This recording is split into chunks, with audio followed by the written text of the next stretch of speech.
Hey, this is Jen Johans at filmintuition.com and Film Intuition on social media and Letterboxd. And this is Watch with Jen.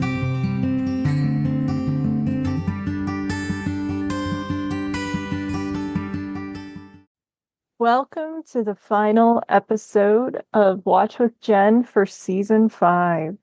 I want to thank you guys so much for listening to this season.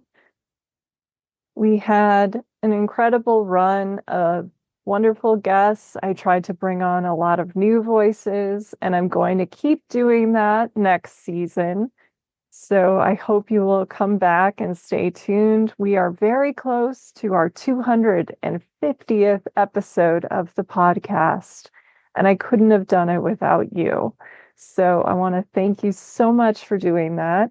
I hope you enjoy these physical media episodes as much as I do. They come out a couple times a year, not too often, and I kind of call them hangout or casual episodes where I sort of bring up old guests. A lot of them are just good friends of mine that I sort of throw out in the group chat a list of the movies that I've been sent by various distributors and ask them who wants dibs, who wants to talk to me about certain titles. Because this is the holiday season and so many people are traveling right now. Also, everyone is sick currently. So that did kind of delay this episode and also made it so I was unable to record for a while. I had COVID, then I had pneumonia. It was a whole thing. So I am going to be covering a couple of these films myself. I hope you will forgive me, bear with me. It's not as exciting. I'll keep it short because I know that the main draw is hearing the conversations that I have with some of your favorite guests. And it's the reason why I do this show as well. Like, who wants to just hear themselves talk, essentially? So without further ado, we will jump into this episode at the end of this compilation physical media extravaganza for winter of 2024.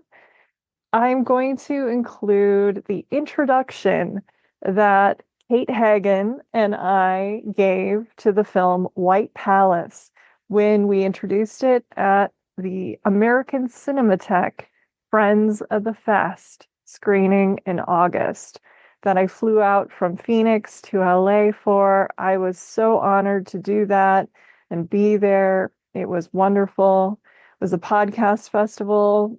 Good friends were in the same fest, including Blake Howard, who was there with Katie Walsh and Michael Mann for Miami Nice, and they showed Miami Vice, of course.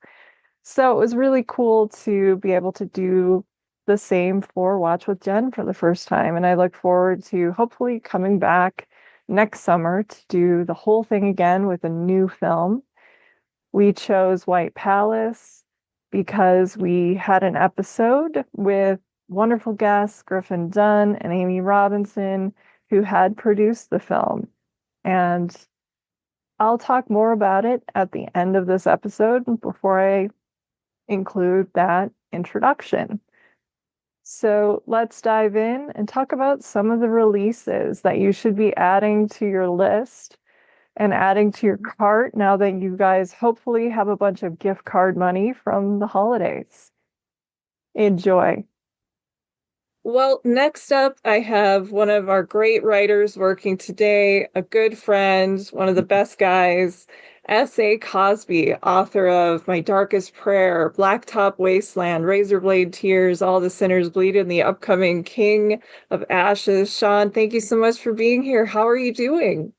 Good. Thank you for having me. This is so nice. And thank you for that really nice introduction. Of course. You know, we talk about movies all the time and writing, and I know we both love No Country for Old Men, which just came out on Criterion Disc, and it has an extra feature with our good friend Megan Abbott as well, talking to the Coens. But I don't think we've ever really sat down and just talked about why we love it and our relationship to it. So I would just love to hear from you. Were you a Cormac McCarthy fan before you saw No Country for Old Men? Was this your gateway? What's your history with it?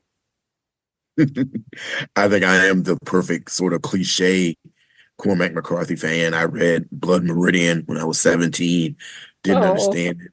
Uh, read it again when I was 21 and sort of started to understand more about the work. And then read everything by him up to that point. And then No Country for Old Men came out. I went to see yeah. it by myself in the movie theater. I had never read the book before. It was one of the books of his that had slipped through my reading list, and I was blown away by the Coen brothers sort of inversion of the Western tropes that are I think there in the book, but that they were able to sort of really drag and bring and elevate to the surface the sort of idea of our standard idea about what a Western is, what the good guy versus the bad guy, the final shootout, the final showdown, I should say, sort of motif. They turn them all on their head, and I remember walking out of the theater thinking to myself that this is probably the definitive modern American Western. If one of my other favorite movies, Unforgiven, is sort of the definitive end to the myth of the American Western, this Mhm. is sort of for me the definitive modern American Western. And it's just and the ending was is still to this day one of my favorite endings in any film, let alone a sort of neo-Western film. Yeah, and I loved what you were saying. You saw it alone the first time. So did I. I saw this movie in the theater three times. I'd only read All the Pretty Horses, and I can't remember if I read I think I read it after I saw the film. I Hmm. should have probably done it first, but I loved going in, not really knowing much about it. I'm from Minnesota, which is Coen Brothers territory, Coen Brothers country. Hmm. And so the first movie I ever saw of theirs was Raising Arizona. And so it was interesting years later when I would move here. And I love what they do in the Southwest. They've been fascinated by Southwestern crime and the Western tropes. I think when you grow up in the snow, the opposite is always interesting to you, something different than your landscape. So, Blood Simple, Raising Arizona, and this, and they're all such different films. I loved it. I saw this alone, then I took my mom, and then after it won the Academy Award, I went with my dad, and that's the closest I ever came as an adult to getting into a fight. Um, I was in the theater, and the ending, it just comes up, and this woman, just for whatever reason, we were in kind of like gray hair territory, Arizona, just got Hmm. up Hmm. and just started railing against the movie. This thing won Best Picture, you guys. This movie won. Can you believe it? Can you believe it? And she's just like, what is this? The ending. And Hmm. so while we're walking by, my dad is one of those guys and he just can't resist. And so he says at the top of his lungs, so Jen, you saw this movie three times because you loved it so much, right? And this woman gave me this look of death, and I thought, oh my God, my dad is going to get me into a fight. Yes. So that was my experience. Yes. Luckily, she didn't throw down. I think she probably could have taken me. She was one scrappy old lady. So, yeah. That's so funny. I think, and I guess people who have maybe not listened before, but there is a running joke in our friendship that I have really bad movie dates. And so Yeah. this was one of them as well. I went to see it the first time by myself. And then the Okay. second time, there was this young lady. I used to work at a hardware store. I was a retail manager at a hardware store for a long time. And there was a young lady that worked there. And I really wanted to impress her. And she was very, I thought, artistically inclined. And, she always was quoting Proust and Camus and the French surrealists. And I'm like, oh, well, she'll love this. And I invited her to the movie. And she didn't even make it through. Like No. yeah, Wow. yeah, she tapped me on the shoulder about the scene where Moss is running from Shigur, and he's in his truck and he has the accident, and Shigur is closing in on him, and she's like, I'm not feeling this, can we leave? And I said, no, I mean, I'm not. I love this movie, what are you talking about? And she said, all right, well, that's cool, well, I'll see you at work tomorrow, I gotta go. And I'm like, and she left. So it continues the tradition of Sean having terrible movie dates. Wow. Who would leave at that moment? Like, wouldn't you want to at least get the payoff of the chase scene? Wow. So this film, I Yeah, mean, she was just it done. And remember she walks out and there was an older, much older woman sitting next to me on my left, and she was by herself. And I'll never forget, she leans over a little bit and whispers, she says, you dodged a bullet. all right, good old lady there. Yes. Yeah, this movie it divided some people. I don't know. I love it. The performances are amazing, the action set pieces, all the doubling that you can notice when you watch it again, like, needing a shirt and then a kid with the shirt, and the way the characters say hold still, multiple ones, the way things pay off. I love the way Cohen's how they cast their films. Even the bit parts are the best. I think my two favorite like scene stealers in this would be Garrett Dillahunt with his woe differences, as he's sizing things up, and then Kathy Lampkins with her being the only one to be able to give it right back to Shiger. Like, did you not hear me? Yeah, I love that Mhm. so much. Oh man, the performances in this are just stellar. Everybody, like from the main stars down to just like you said, bit players and folks that are Yeah. just supporting actresses and actresses. Everybody is so raw and real in a way that is not showy. And what I mean is that you watch a movie sometimes where somebody is really trying to drill down on the reality of the situation. And it can sometimes Yeah. take away from the movie, I mean, and for me, movies are reality in a sort of hyper fixated state. If I want pure reality, I'll watch a documentary. And so sometimes you can have a performance that will detract from the overall sort of, our friend Jordan Harper has that phrase, don't break the dream. And sometimes you'll have a performance that's trying too hard that'll break the dream. And nothing like that happens in this movie. My favorite bit performance is and I don't know the actor's name, so forgive me, is the guy in the store with the coin flip. I love Mhm. him. He's just Oh my God, yes. Yeah. Like, why would you so, come back? We're you've closed. seen that Yeah. guy that Oh, exactly. And I remember watching it. I remember watching it later on, years later, with a really good friend and somebody who she liked the movie as I did. And she said to me, she's like, that coin scene is like any moment in a horror movie. It's scarier than any moment in a horror movie I've ever seen. It's so Yeah. full of suspense because we know who Sugar is. We know what he's capable of. And this poor Hmm. old dude is so befuddled. He doesn't realize, he doesn't see the murder in his eyes. And No. I've never watched that scene the same way. I've seen that movie like God, 10 times, maybe 12. And every time I get to that scene, it still fills me with an unbelievable sense of dread. Yes, I know. And I love how he is just trying to relate to him as a human. Like, well, if you won't take that, I don't know what I could do for you. Like he's Mhm. trying to be genuine and this guy is not having it.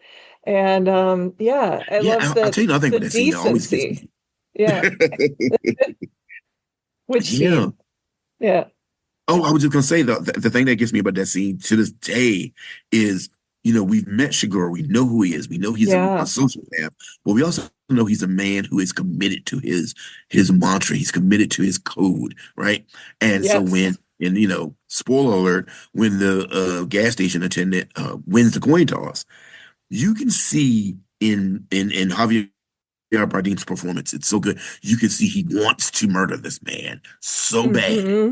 He wants to kill him so bad, but he won the coin flip. And so he has to adhere to the code, to the mantra that he's already articulated for the audience. But just, it's just such an incredibly tightly wound performance because for me as a viewer, there's a moment where you think he's going to kill him anyway. He's going to do it. And he Yes. does. He doesn't. He walks away and he tells him, don't put that coin in your pocket. It's special. Hmm. We know it's special because that Saved his life. Yeah. coin saved your damn life. And the other dude, and I always wonder, like, yeah, I always wonder about movies like that, like scenes after the scene is ended for us. Like, what's that gas station attendant like just and just flips the coin in his pocket, doesn't think about what Shigeru says. You don't know what has happened. You don't know that the bullet you've dodged, seriously, not metaphorically. So Yeah, absolutely. I also love the sound design in this movie. You don't even really mhm, notice it.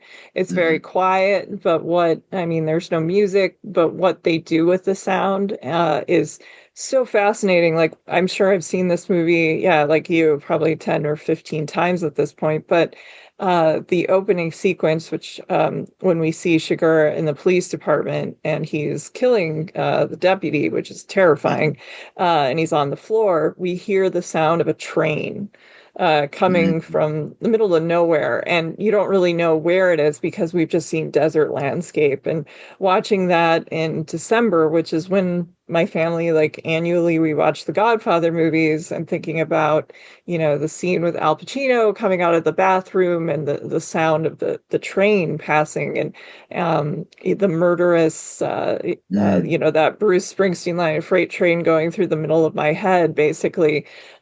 Just what this mhm. movie does with sound design is unbelievable. And I think it's one that the more you see it, the more you start noticing those techniques. Yeah. Oh yeah, it's incredible. Like that scene you're describing, the sound of both Shigura and the deputy's boot heels on the wood Yes. floor, Oof. and yeah, and it's just this, and then the tight close up on Shigura's face, the spaces between spaces with the sound design, where there's Yes. silence, where there shouldn't be sometimes, and then and just again the scene early in the movie where he pulls the guy over and he puts the cattle gun to his head and you hear Hmm. this sort of low whistle from the wind, and then that just chunk of the cattle. Yes. It's so startling and so powerfully done. And like you said, and I didn't notice it the first time. I noticed it the second time. Of course, I noticed it now all the time that there is no music for almost all of this movie. It's Yeah. just the sound of breathing and footsteps and human movement and sort of that quasi sort of psychic energy that exists between us. That feeling you have when somebody's standing behind you. There's not a sound for that, but it's almost like they created it in this movie with the sort of way they design and sort of create that sort of tableau. It's just amazing, incredible. And the cinematography too is just stellar. Yeah, the way it's washed out like that The, is the sweeping perfect. vistas, but also the tight shots. Hmm. Yeah. Yeah, it looks like an old painting. It looks like a, Yeah. a a picture you see in a book of the West, like an old book that you find at a yard sale or garage sale. And then, like I said, the shot framing, which of course, is the cinematographer and the direction, but beautiful shot framing, the scene with Tommy Lee Jones outside the door and Shigura's on the other side of the door. And again, Hmm. this whole movie is an incredible exercise in extended dread. When I write a scene like that, I want the reader to feel just so scared for the characters, so Yeah. terrified for the protagonist. And in this movie, every moment that they're on screen, I'm afraid that the protagonist is going to die. And not just Moss, but Tommy Lee Jones, the sheriff. I mean, Shagur, of course, Javier Bardem won the Oscar for Best Supporting Actor because he made Shagor this almost inevitable presence, this sort of unescapable specter that cannot be stopped. And so, these men that are his opposites do not realize who they're dealing with.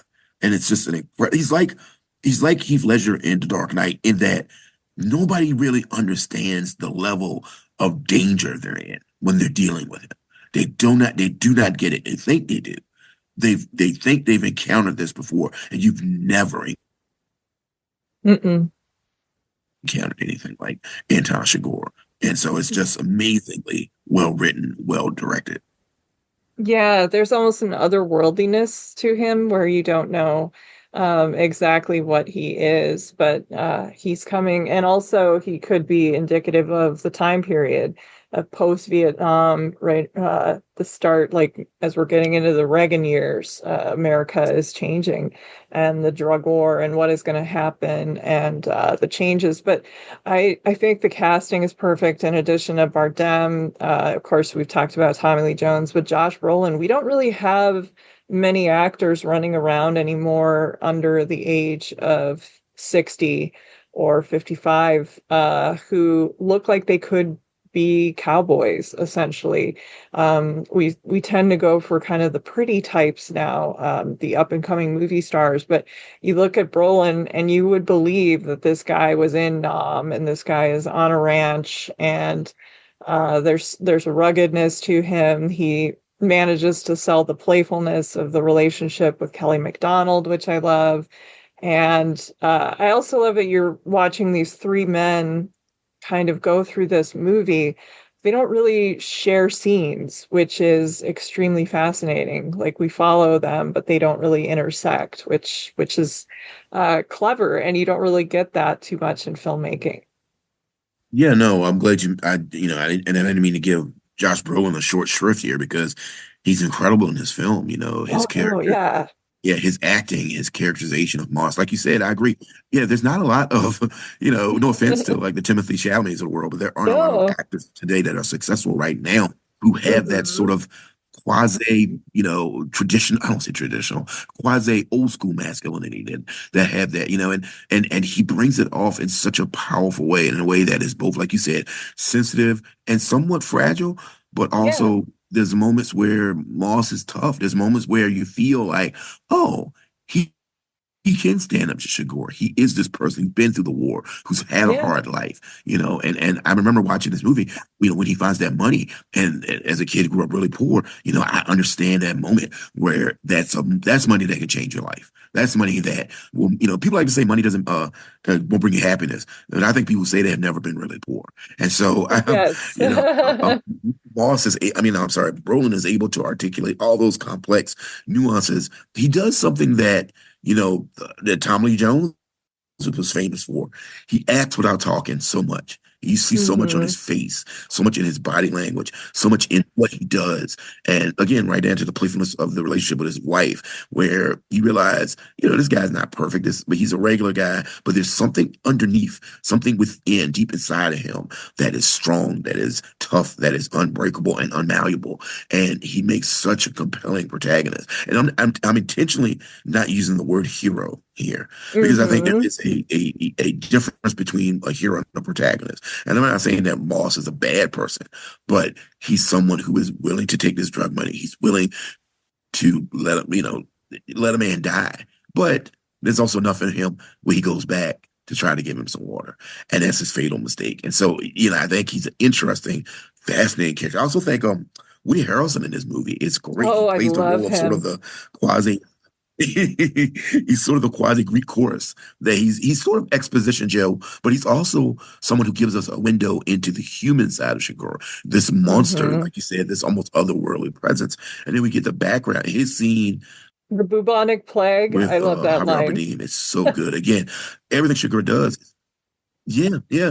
Everything, and his great quote, if the rule brought you this, then what use was the rule? I love that. I mean, and Bardem's delivery of that is so powerful and classic. And again, you understand that whatever Sugar is, he's not a liar in the sense that you don't know who he is. You know who he is. He doesn't hide what he is or who he is, and his adherence to this code is borders on the pathological. And when Woody Harrelson, it's so great because he's trying to negotiate. He's trying to work a deal, work the angles. There are no angles with Shakur. Everything is a straight, flat line. And Hmm. that line leads right to him. And I love that scene. I just think it's amazing. And I think what I love though is at the end of the film how his sort of adherence to his code is challenged, Hmm. and by Moss's wife, and she creates the argument that every zealot hates, you know. You don't have to do this. You want to do this. You're making a choice. It's sort of the idea of, confronting a true believer with the facts. And she is the one person, other than the other actors that you previously mentioned, that really does stand up to him. But she stands up to him in sort of an existential way. She challenges the belief system that he's created for himself, a belief system that he's created for himself that fits his sociopathy. And oh God, I love this film. I just love every performance, every aspect of it. That particular scene, which again confounds expectations. You think, well, Shakur's gotten away with it. He's done what he said he was set out to do, and then boom, he gets hit by a car. Yeah.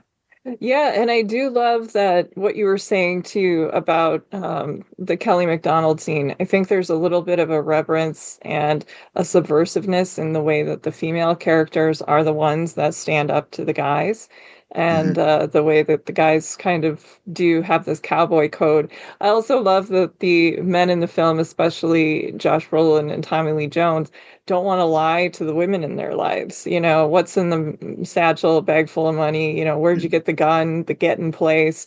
Tommy Lee Jones wants to leave the building so he doesn't have to lie to his wife, or don't call her until I'm gone because I don't want to lie. Hmm. And the two women are the ones that really stand up to Sugar. And I also think the movie plays against expectations in a clever way. You don't see the death of Josh Brolin. I mean, thank goodness we don't see the death of Kelly MacDonald. That would just be horrible.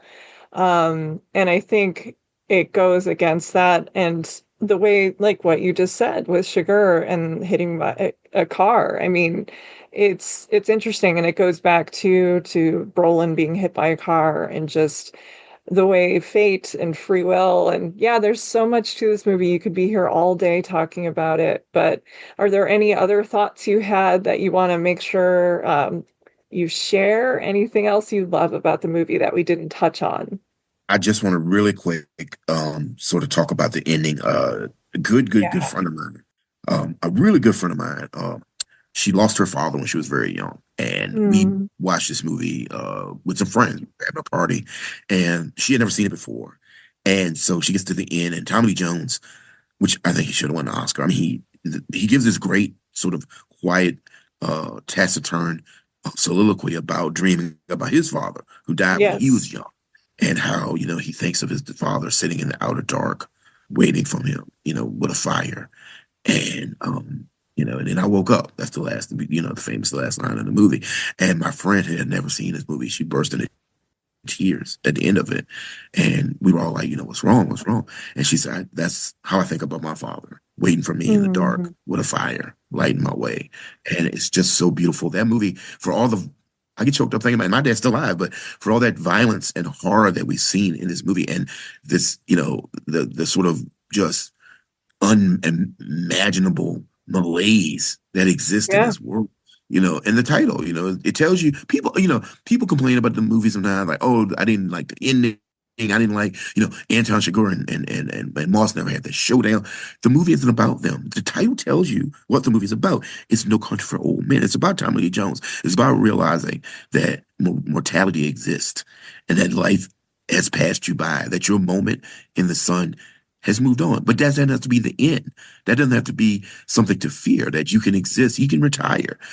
Tom Bell can take his gun off, take his badge off, enjoy life with his wife, and Hmm. realize that there's more to this world, more to this existence than just catching bad guys and getting in shootouts, and like he says early in the film, when the deputy asks him, "It's bad, isn't it?" And he says, "If it ain't, it'll do till bad gets here." And I love that Tommy Jones is able to express all that in that last soliloquy. And I think it's a beautiful statement about life and about who we are as people. That there's more than what you think is your life's work. There's more than what you think you're supposed to do. There's what you're meant to do, and what he's meant to do is sit at that table and love his wife Hmm. until he can't anymore. And I think that ending, as much as people complain about it, again, I said it earlier, it's one of my favorite endings in all of film, in any film I've ever seen. It's just so powerful and so beautiful and so giving.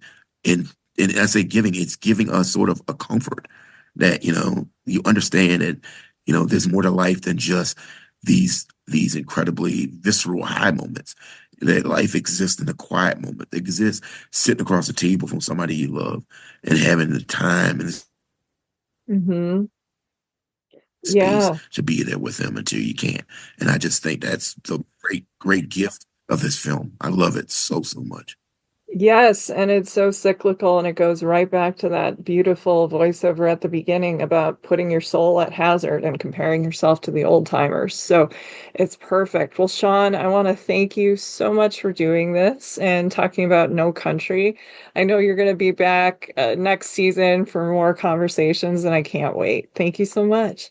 Oh, Jen, thank you for having me. Thank you for letting me pontificate again and run off at the mouth about one of the greatest, in my opinion, American films that exist. Thank you so much.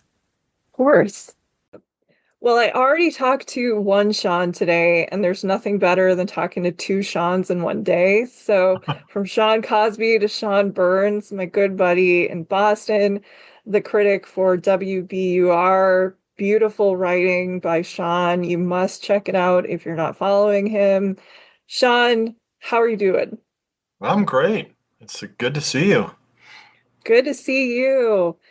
So, we're talking about Scarface, and I had to clarify right away that we are not talking about the De Palma one, but at the same time, how can you not talk about the De Palma one?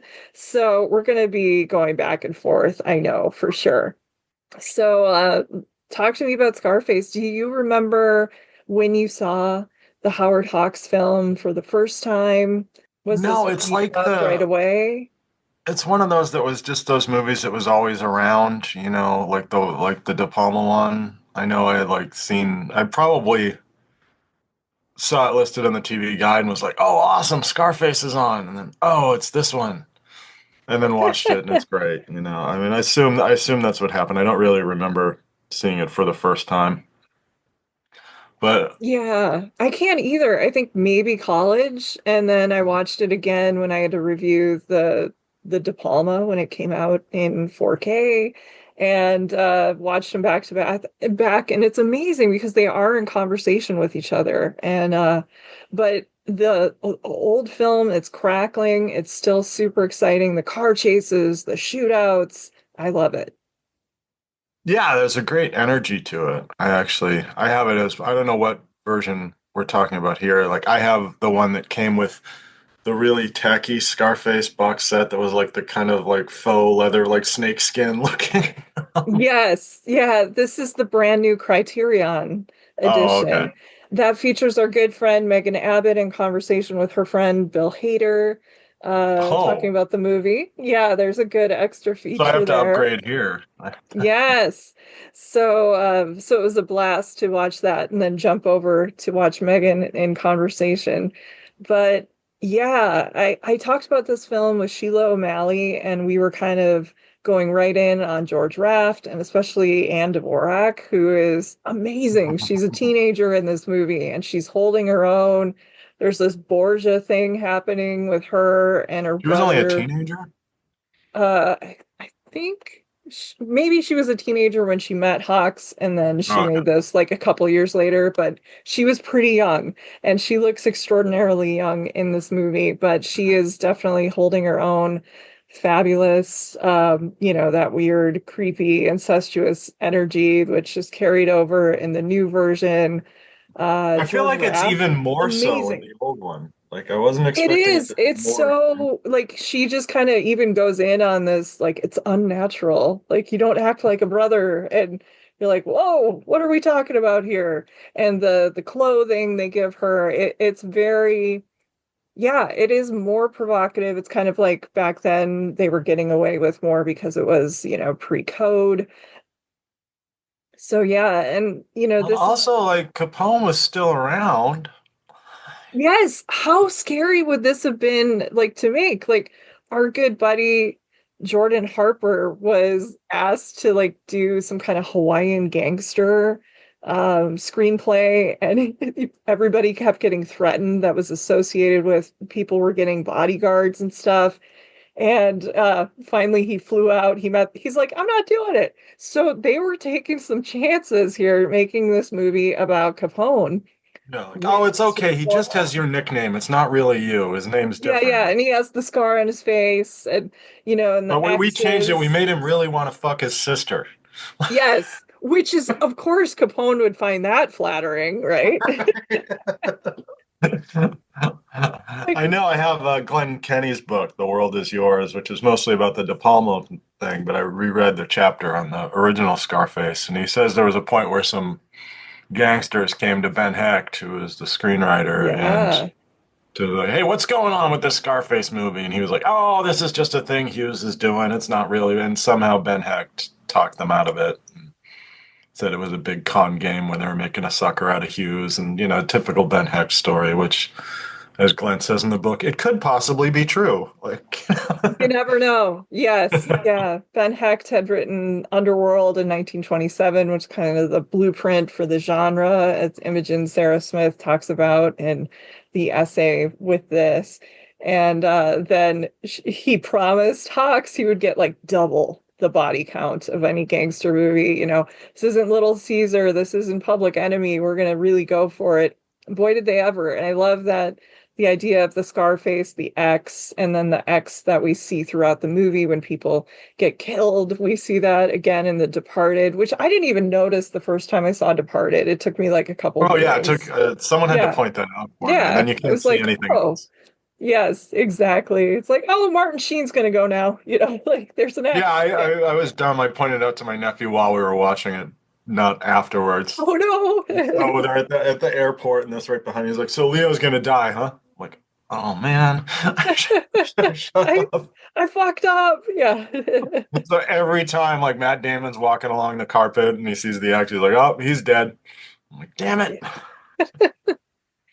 The cinematography in this movie is so amazing. Like the reflections that you see of the world is yours, and then like a dead body, and then the sign for the Undertaker. Just some of the jokes and the playfulness that goes on Oh in yeah, this the bowling film. alley, and Yeah. it's weird too because Hawks movies don't. They're not expressionistic in this way. I know this was only his fourth sound film, but you don't think of Hawks as visually expressive filmmaker. It was very functional, Mm. unobtrusive camera was his trademark, except for this one that looks like this crazy German film half the time with the big shafts of light falling in on everybody. And It really does. That's a really good point. He kind of, I don't want to say static, but you're following characters around more as they're talking in rooms. That's kind of the Hawks thing. And so you don't really think of that. But this is a very stylish film. It's one of his favorites, like throughout his career, when he talked about his favorites, this was always in the mix. There's some because he got away with elements. everything. He got away with everything. I mean, he did have to fight a little bit, but I love that there are still some stuff that we would eventually see as Hoxian, like with the women Mhm. being strong and, being able to stand up. I love the mistress character or the girlfriend of the mob boss that he goes after. He has like almost a Gatsby-ish, but kind of a wry or a funny uh there's some good lines about like Gotti, isn't that, ain't it great or Yeah, something. that's Yeah, pretty gaudy. I told you. Like, yeah. Yes, sees that as a compliment. It's just kind of embracing what's the joke? I'm in it for the lifestyle. Yeah, like in Gross Point Blank. That's why I'm in it. The lifestyle. Yes. and I mean, Paul Muni. So I feel like this weird thing about Paul Muni because when I was in college, like my first gay friend, Jason, was sexually obsessed with Paul Muni, and I was a fugitive from the chain gang, Oh wow. Okay. That was which I his thought was dude. just a weird thing for an 18-year-old boy to be fixated on. Oh my gosh. I love that so much. What is your type? Paul Muni in I'm a fugitive for a chain gang. Like a weird thing to say in a club in 1993. Yeah. Did it do well for him, or did he have to I introduce all these people, I'm get not people really back to your sure. apartment that way? Like, you know what? We're gonna go back. I'm gonna show you something really hot, guys. Yeah, you're gonna like this movie, fellas. So Hey, whatever works. I Yeah. can't think of Paul Muni without that. But I mean, he really goes into the ape mode here, huh?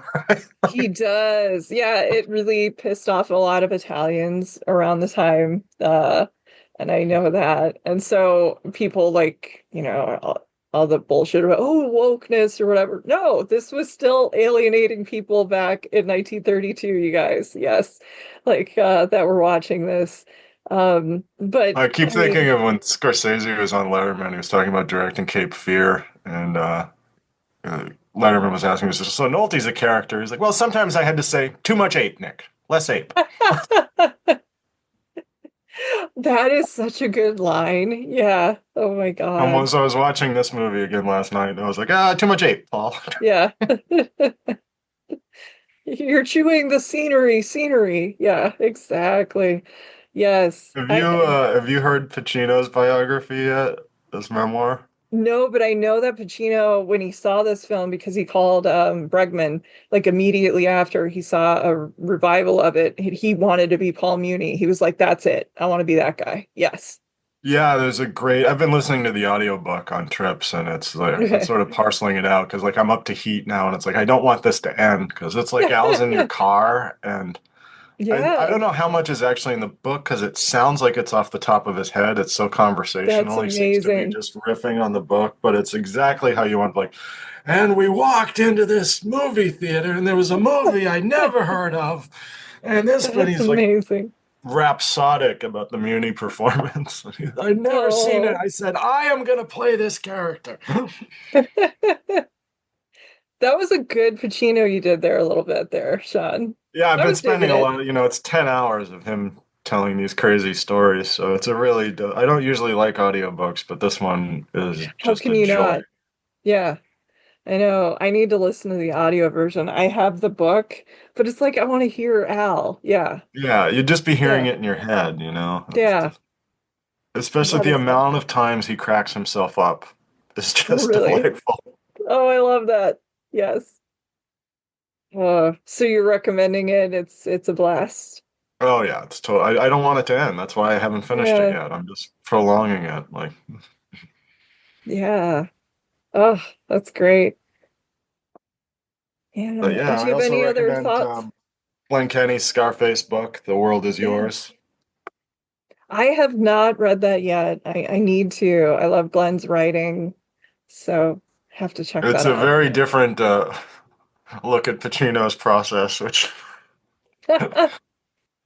you can hear him explain it on his own book and then hear from the other people involved in the process in Glenn's book. And I can see how it could have been a little annoying to work with him at times. Okay. Gotcha. Ooh, I'm looking forward to that. Yes. Compare and contrast. He didn't really get warmed up until the ninth or tenth take. Oh, okay. Oh, the God, that would have been hard. Yeah, especially some of those scenes, doing them over and over again. Yeah, my goodness. So, do you go for the new version or the old one when you go for Scarface, or do you just enjoy the hell out of both? Yeah, I mean they're both fun. I mean, it's Yeah, funny because they're Scarface different. was never my favorite, given how much I love No, Pacino, Oliver Stone, yeah, and yeah, Brian De Palma. It should be my favorite movie ever, and it's kind of like, I mean, it's no. kind of long. It is. Yeah, yeah. There's peaks and valleys in it. Like you're Yeah, into, I have fun with it, but it's always by the time there's like the bathtub scene where I'm like, oh my God, you're still shouting at each other, and like, yes. it's. I And a mean, it's a. divorce. Yeah. I guess it's how brilliantly timed it is when Michelle Pfeiffer starts screaming, I'm so tired of hearing you say fuck. And it's like, yes, it's my Yes. favorite word, but I'm tired of it too. That is good. It's like a commentary on what we're watching. I never thought of that. I mean, I Excellent. do. I enjoy it though. I just don't hold it in the, Yeah, yeah. I didn't It have, isn't one I go for. Like I'll watch Goodfellas at the drop of a hat more than, of course, that. yeah, And I didn't speaking have the of De poster in Palma, my I'm gonna dorm room. go with Untouchables. Yeah, I love that one. Yeah, Yeah. speaking of Al Capone movies, that was another.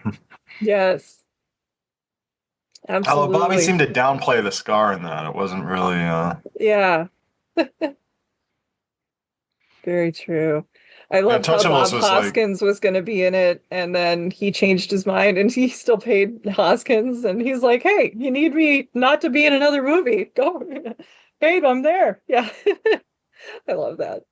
That was one of the first R-rated movies I went to see. I remember going with my dad and being so excited because, like, James Bond and De Niro were in it. I could see it in the Yeah. theater, and it was like, and then I was really, especially when I was younger. I mean, I still am. I'm so tickled by slow motion. I get so excited by it because I'm like, oh, this is a movie. Like when there's big Yeah. dramatic music and slow motion. I remember one of those really impressive things that's always stuck with me was New York Stories with Nick Nolte smoking the cigarette and flicking it in the super close up Oh, and slow that's an motion with wider shade amazing of, short. Yes. and It's it's one of my just like, favorite songs. Yeah. yeah, that was like a year later, and I remember like that was right after Untouchables, but it was like these are like what movies Movies can should look be. like. Like it Yeah. looks like a fucking movie. It's this thing, and it's bigger, and it's slower, and it's so that whole shootout, Stylish. Yeah. that whole train station in the Untouchables was like life-changingly great for me as a kid. I had no idea what Potemkin was or what they were referencing. It was just Yeah. No, 100%. And, if you're a fan of these movies and you have not seen the original Scarface, check it out. If you're a Hawks fan and are wanting to see him in more of an expressionistic mode, definitely go for the new Scarface and watch the extra feature with Megan Abbott and Bill Hader for sure. yeah. Yeah. But thank you, Sean, for doing this. Hey, thanks for having me. It's always good to Of see you. course. You too. Well, next up, we have my good friend Jed Ayres, author of Fierce Bitches, Peckerwood, and the man behind Hardboiled Wonderland, the blog, and a damn good podcast guest. Jed, how are you doing? Yeah, I'm doing okay. Thanks for having me on this December morning. It's very, very late. I'm sleepy. I'm ready to go to bed here. But I'm excited to talk about movies because Yes. it's the only thing that gives me any joy these days. Oh, well, it's late for you because you worked all night, and it's early for Hmm. me. So we're kind of a weird mix here right now, Are you Jed. also drunk? No, I am not. Damn it! I thought those were the instructions. Let's get ripped and talk about movies. That's what we're here for. Yeah. All right, Jed. Well, the movies that we chose, a couple of new physical media releases that I picked up. The first one is The Long Good Friday, the classic UK crime movie, and then also Galaxy Quest, which Paramount was kind enough to send my way. So I think we're going to jump in because we're crime movie people with Long Good Friday first. I love this film. The Criterion edition, for those listening, in 4K is amazingly clear. I love the soundtrack to this movie. It's just so damn Holy cool. shit! Yeah, I am a huge Bob Hoskins person. I love his indecipherable growls where even the subtitles have no idea like what he's saying. And I guess the producers wanted to redub his dialogue with an actor from the Midlands for the US television audiences, and Hoskins sued. Good guy. And they didn't do it because how can you watch this movie without those growls, Jed? You can't. I mean, it wouldn't be the same movie for sure. And television is actually how I came to this movie. Did Um, you? it Okay. made a huge impression on me because sometime when I was living in Denver, I caught just a one scene on TV as I was flipping channels. I don't know what I was looking for or um, what the other circumstances were, but it was the meat locker scene. If you've seen the Ooh. movie, just a bunch of guys strung up by their heels, surrounded, being whizzed through this slaughterhouse Yeah. abattoir of refrigerated space, just surrounded by slabs of beef and other gangsters on either side of them, and then being interrogated by the great Bob Hoskins, Harry Shand character, and that that scene, just the images of the guys Yes. hung upside down by their heels, in the meat locker. It scared the shit out of me. And How old were you? I Teenager? mean, probably 12 to Oh 15, my somewhere in God. there. And it, Scarred you for life.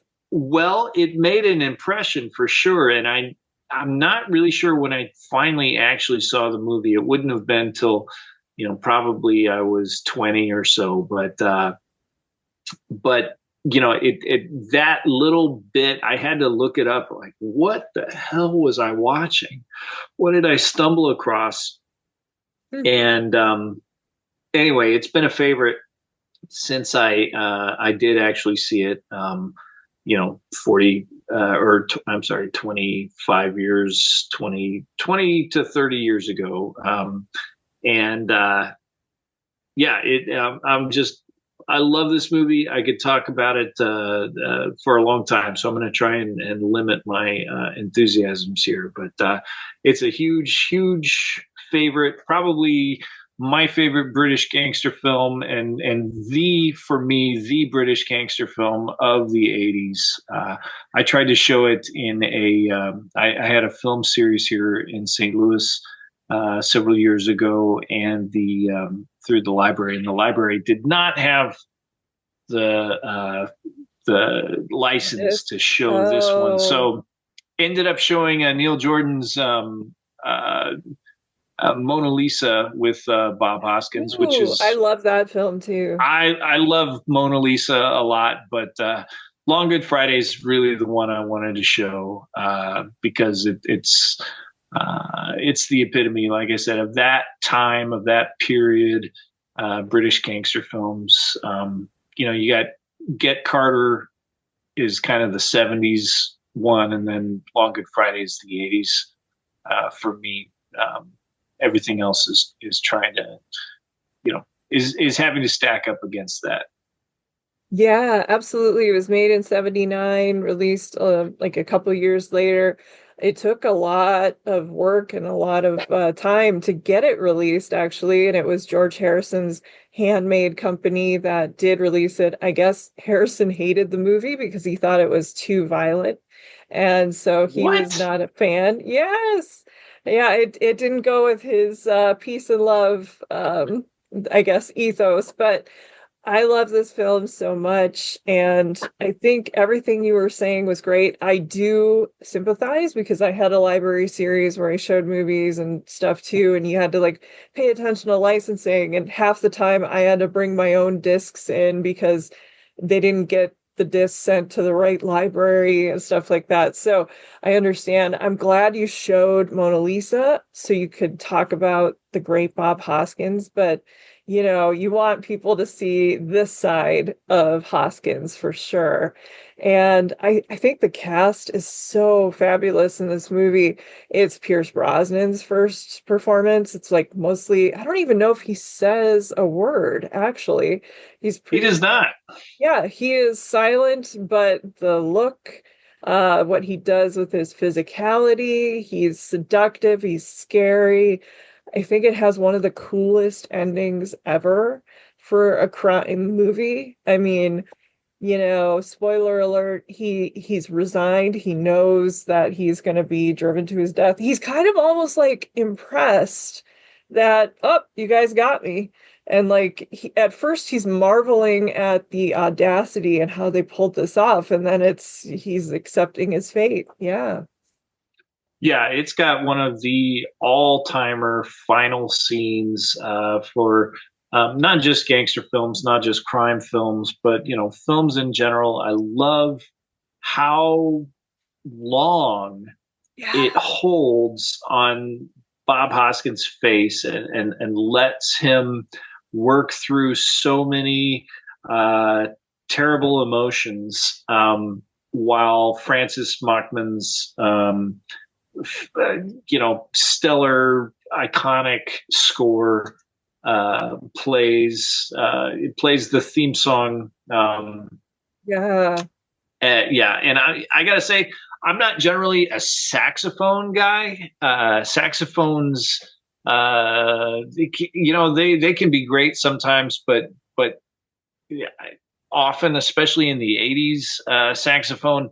Um, I'm tuning out often when I hear saxophone come on a soundtrack. But holy shit, the score and particularly the theme from The Long Good Friday is just I get anytime I hear it, I get really pumped up and really depressed at the same time. That's such a good combo, Jed. Yeah. It is. I And love. yeah. Go ahead.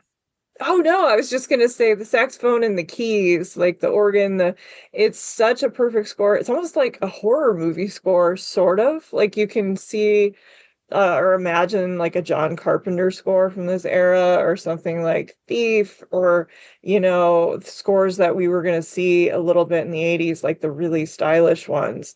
But it's unbelievably cool. Hoskins loved this role so much that I was reading, he would just endlessly suggest things to the producers, and they got so annoyed that they sent him on vacation. So he would be far away because he just kept coming up with things, and they wanted him out as they were rewriting and rewriting. And he was so excited that they were excited that he did put some packs of cigarettes in the mail and sent them to him, like, keep writing, you guys, keep going.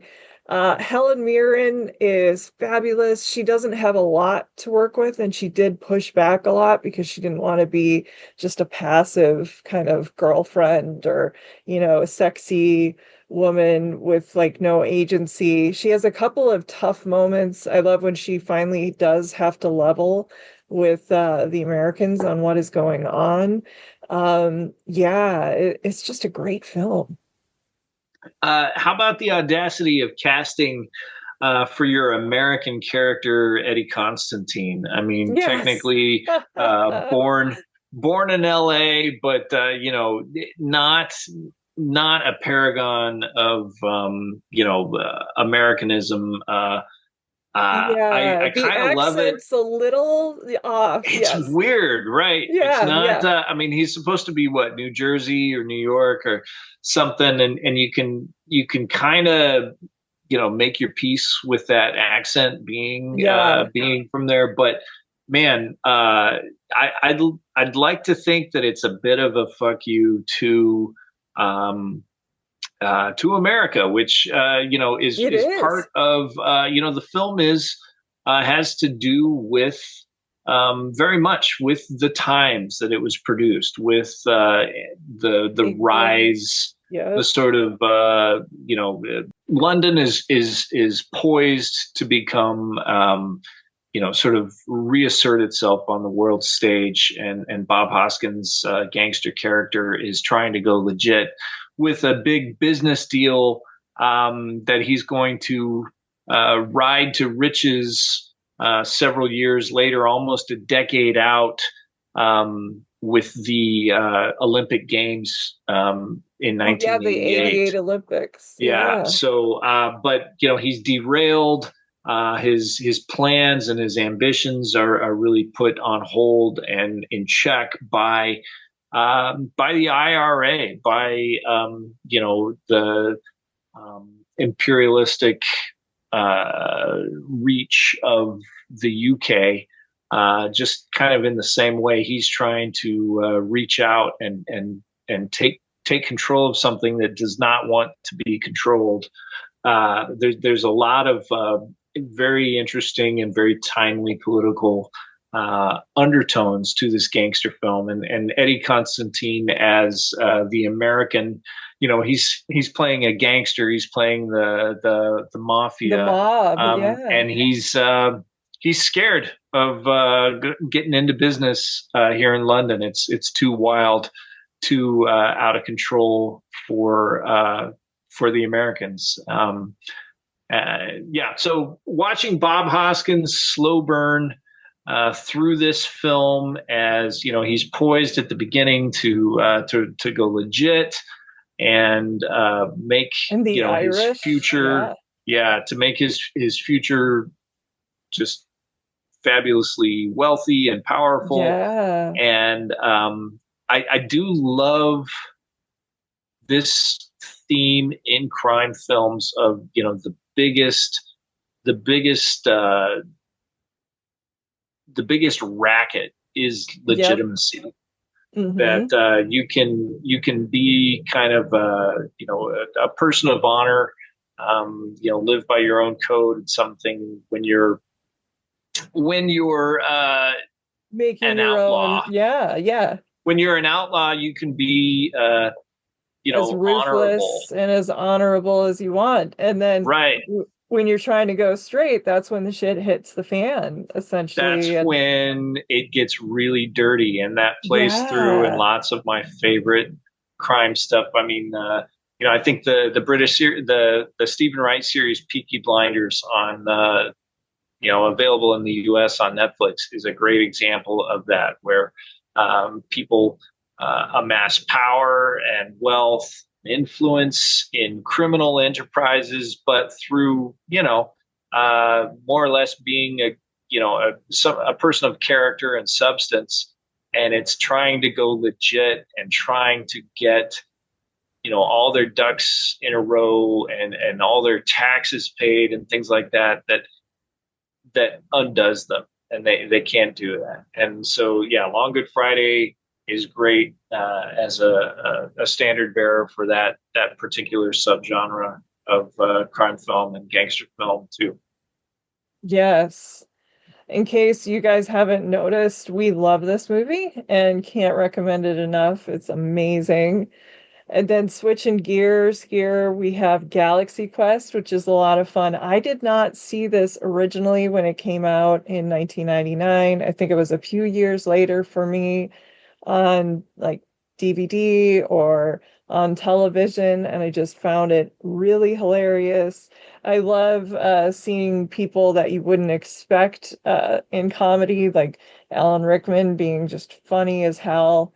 It's a great idea of actors from like a Star Trek style television show who do these conventions where they, interact with fans and that whole racket, actually find themselves in the midst of a science fiction plot for real when aliens think they are the people on the show and they need their help. Yeah, so I love this movie. It did just come out from Paramount 4K. It's gorgeous. The sound is incredible for people with really good sound setups. So talk to me about Galaxy Quest. When did you see this one, Jed? I did see it theatrically, and I don't know Okay. if that would have been the tail end of '99 or very early in the new year 2000. But I saw it in the theatrical run, and I liked it. I gotta say, it wasn't really until years later. I think I read a David Mamet book where he was really effusively praising Galaxy Quest as a perfect movie or a perfect screenplay or something like that. And I kind of, uh, yeah, it caught me off guard a little bit. And I went back and watched it again. And I was like, yeah, he's right. There's nothing. I got no notes on this movie. It's No, the way they extremely set everything funny. up. Yeah.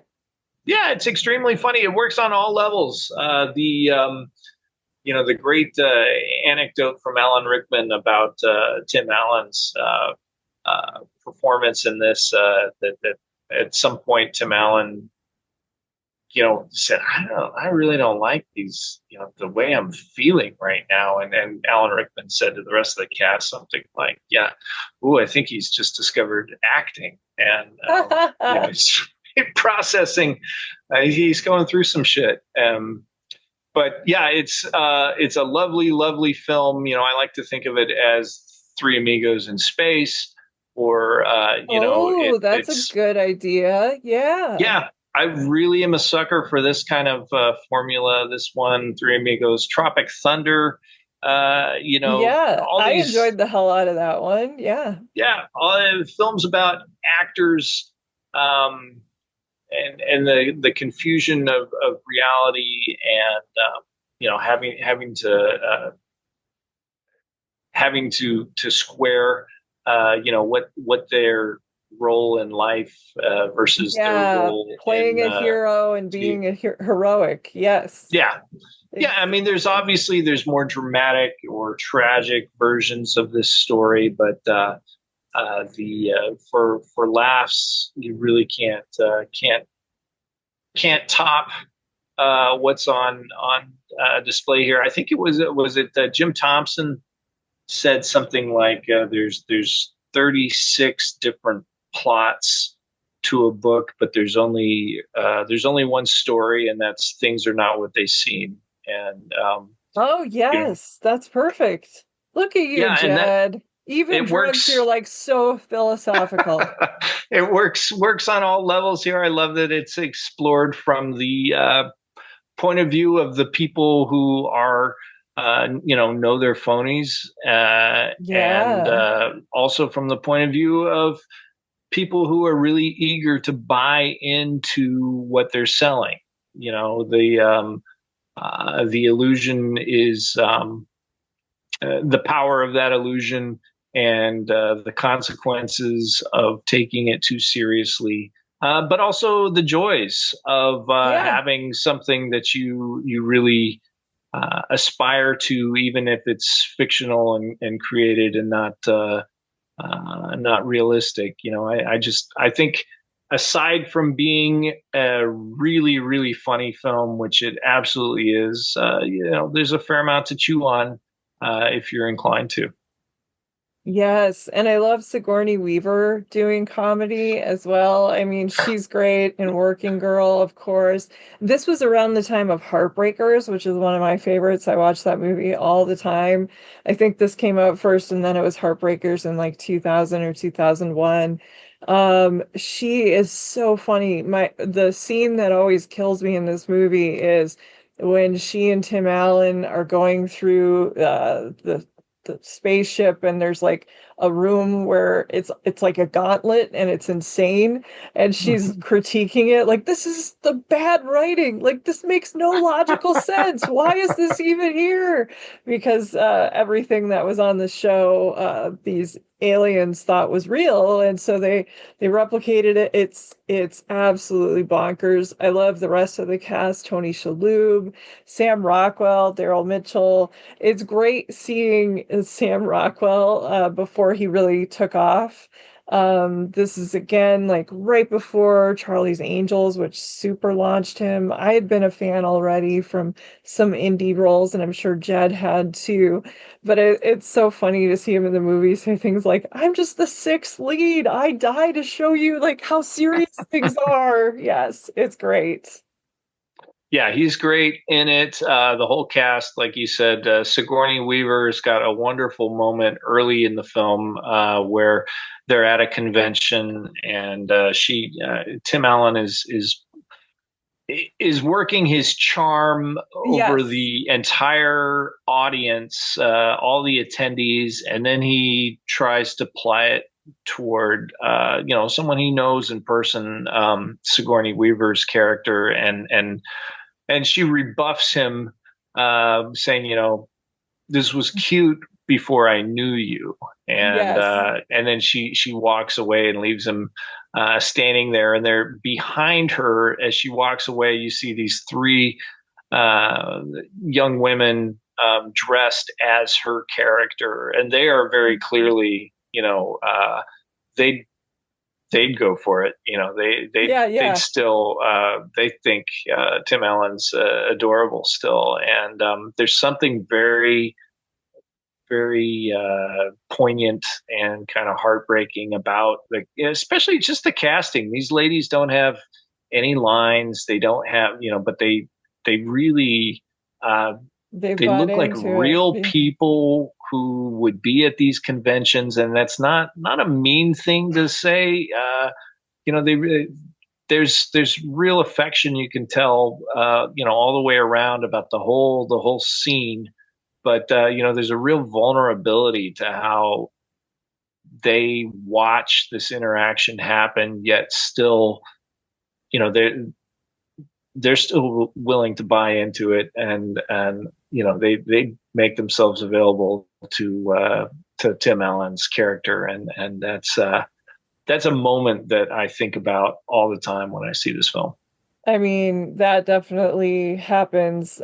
Conventions, like my cousin was a big cosplay person, and actually she would make her own costumes, and now she does some like artistic stuff for Hollywood. She was that good, and she married a man who cosplayed as well, and her sister, they got really into it, and that's one aspect. But yes, there are some people who I think you see an actor on television and you think, oh, this person is that guy, or that they're just as messed up, if not more, than all of us. And so it is interesting, and it is vulnerable because a lot of times too, I mean, I grew up as somebody who watched a lot of stuff when I was sick, and so sometimes some of these people are a little bit more vulnerable, like the Justin Long character who Yeah. is so obsessed with the show that he has to ask about logic.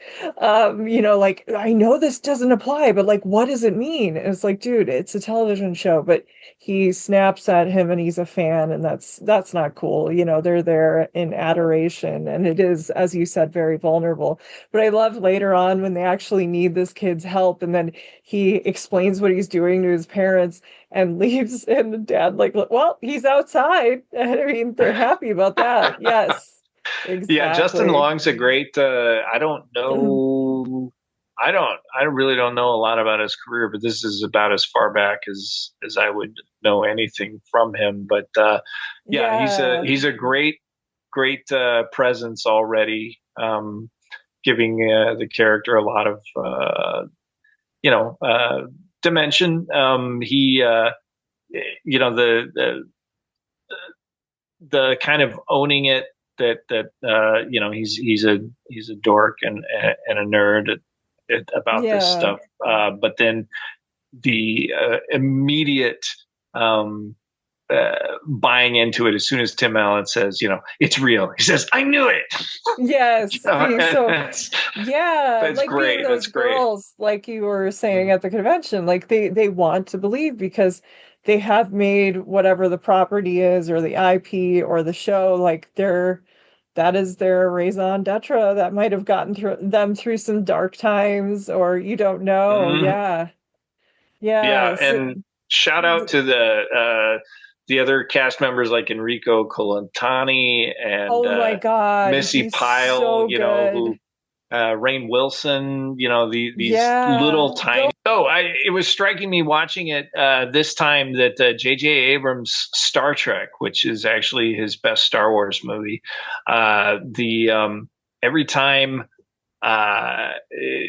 Saris, when Saris comes on screen, I think of Eric Bana in J.J. Abrams' Star Trek.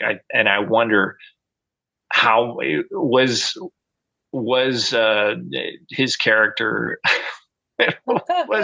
was there a nod to Galaxy Quest in the Star Trek film, the first J.J. Abrams That's a Star Trek good film? question. Yeah. Because it's really very, very Cersei the first time, at least that first scene of his. So yeah, the rewatches continue to deepen the pleasure rather than it hasn't gotten old for me yet. Okay. Yes.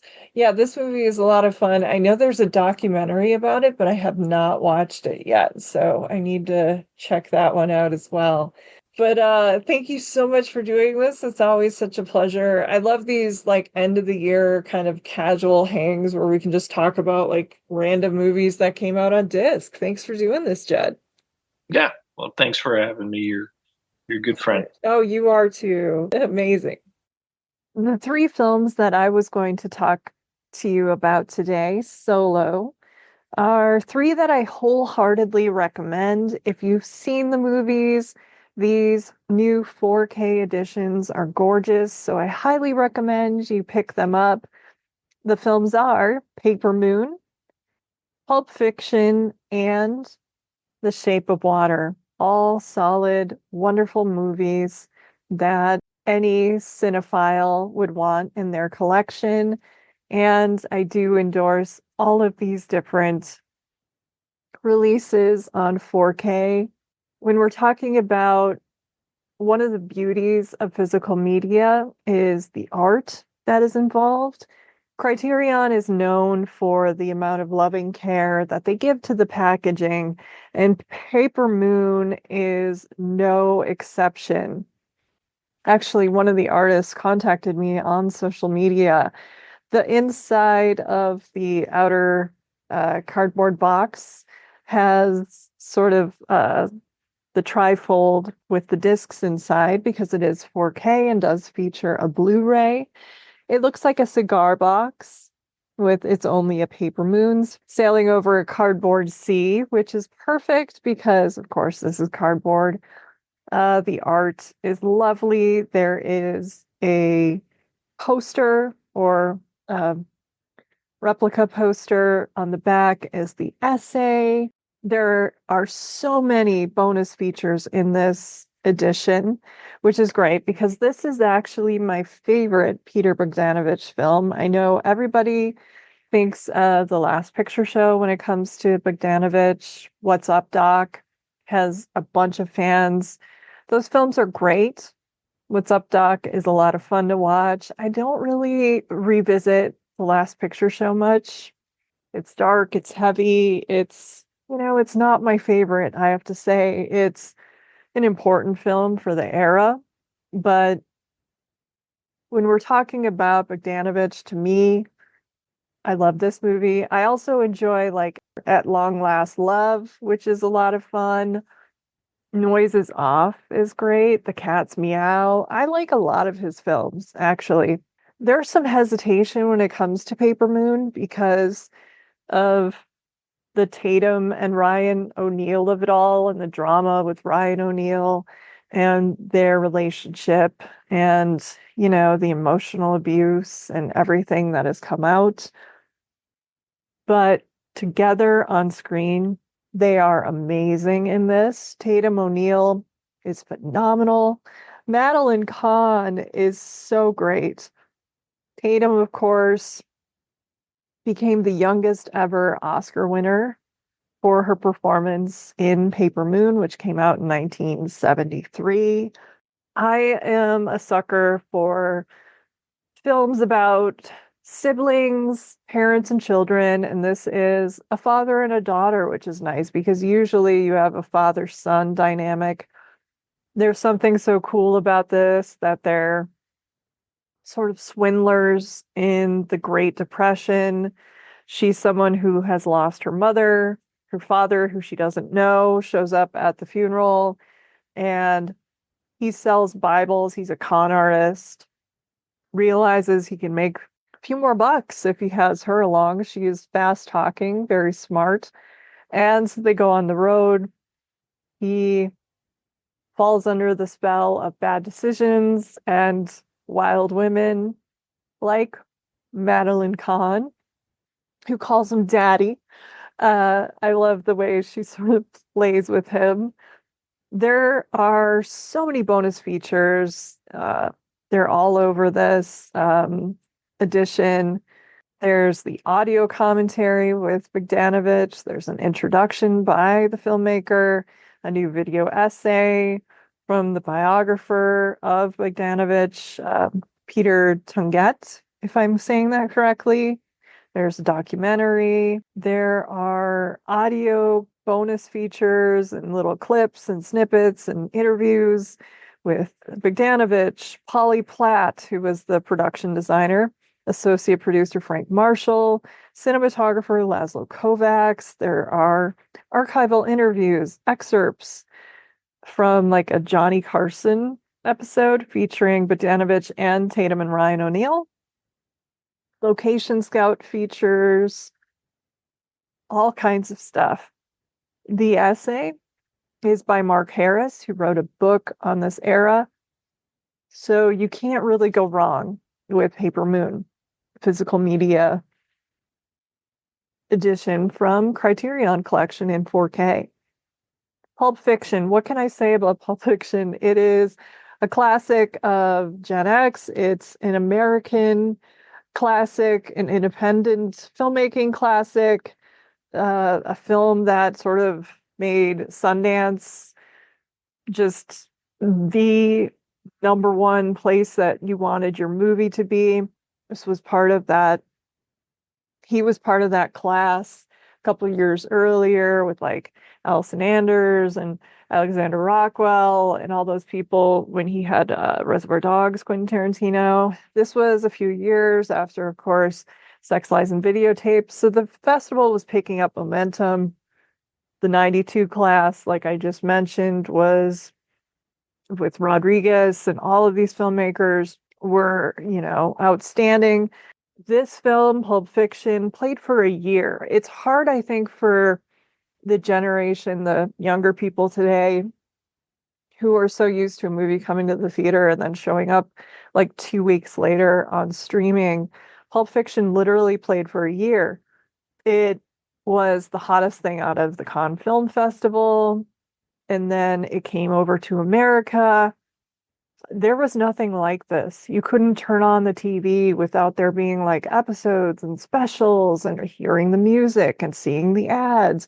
Turning on the radio, you would hear the music and people were already quoting it.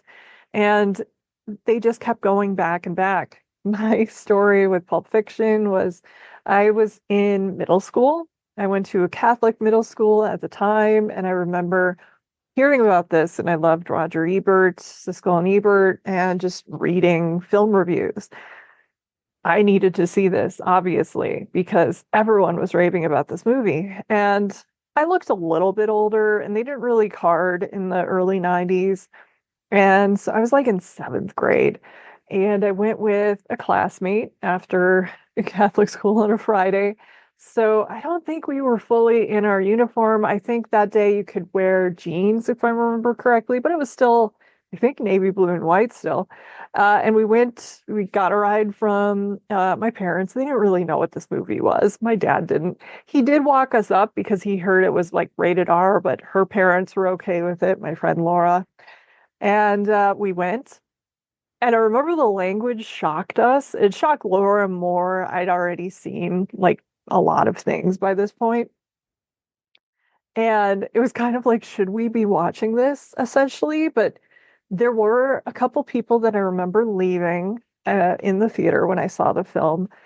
But we had the most fun. We were talking about this movie the whole way home. We wanted to go back. Everybody wanted to go back. I know it played for a year because I think I went back over the course of a year, and then it played at like the Super Saver cinemas. The Oscar time, it was like re-released, it kind of fallen out, then it came back, I think I went about 4, maybe 5 times by the end of the run. Of course, I got it on video immediately. This was back in the days of video, you guys. I had this poster on my wall. I was somebody who always had bangs, and kind of at the time I had like more of a bob haircut.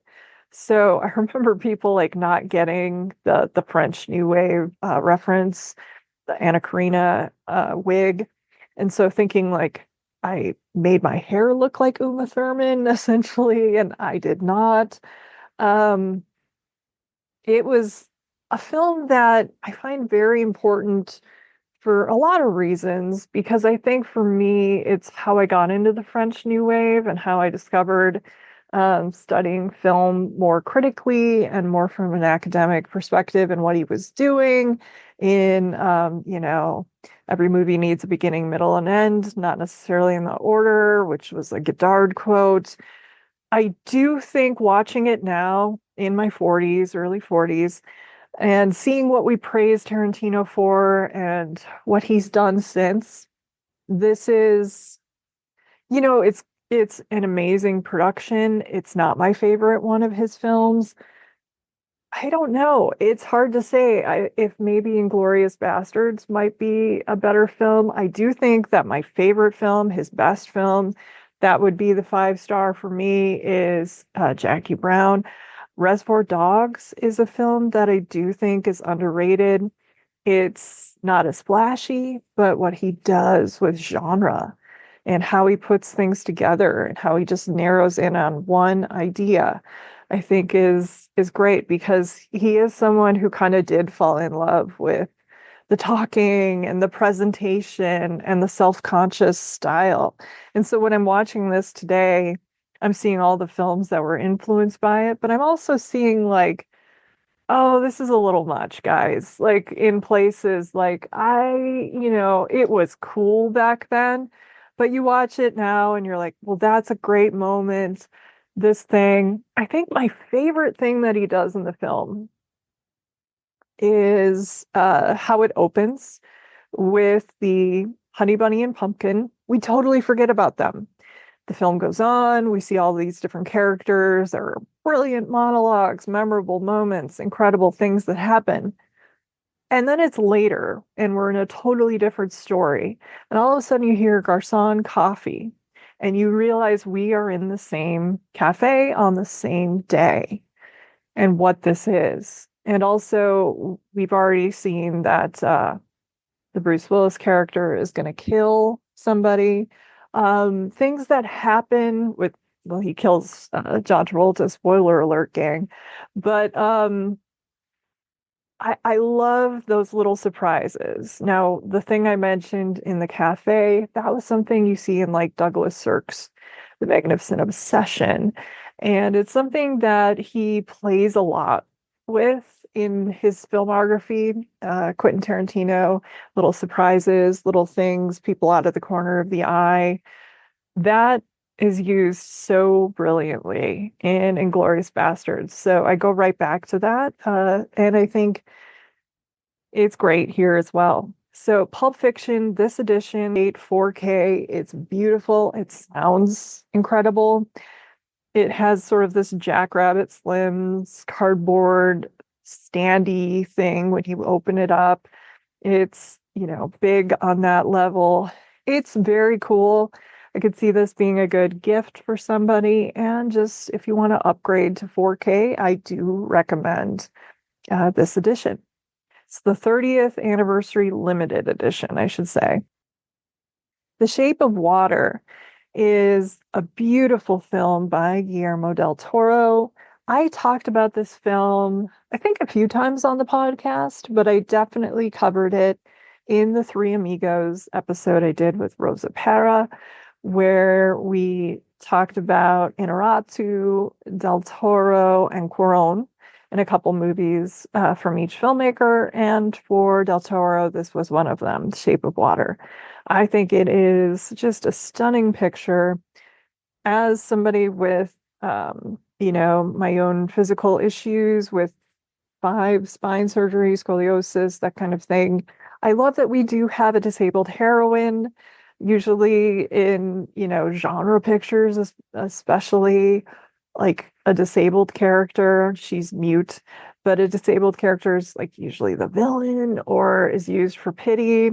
She is smart and headstrong and sexy, and she has a good moral compass, and she's a nice, kind person, and she really wants to do what's right.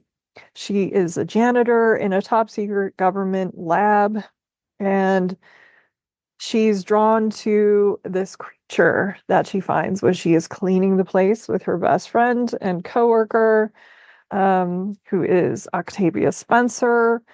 It's in 1960s in the US. And this creature is sort of like an amphibian, a fish man, essentially.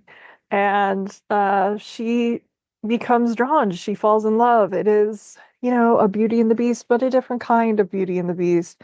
There's so much wonderful stuff going on in this film with the supporting characters, especially, my goodness, the Richard Jenkins character in particular, who is her best friend, who loves to go to the movies. He's gay and is desperately in love with someone who works at the pie shop. And Michael Shannon, who works at the company, is this research facility, is evil, and he's drawn to her. And there's a lot of stuff going on. I don't want to spoil it too much because I think not enough people saw this film.